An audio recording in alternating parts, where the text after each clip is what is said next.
గట్కాలికా మందిర్ని మనం దర్శిస్తున్నాం. గట్కాలికా మందిర్ నుండి భక్తులంతా కూడా బయటకు వచ్చేటువంటి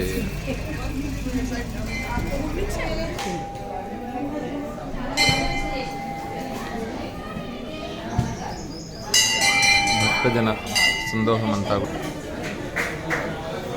సింహవాహిని ఇది కూడా చాలా పురాతనమైనటువంటిది. 3 ద్వీప స్తంభాలని మనం చూస్తున్నాము. ఆ వైపు ఈ వైపు 2 వైపులో కూడా సింహవాహిని, కాళీ అమ్మవారు. కాళిదాస్ ఇక్కడే తపస్సు చేశారు అని చెప్పారు.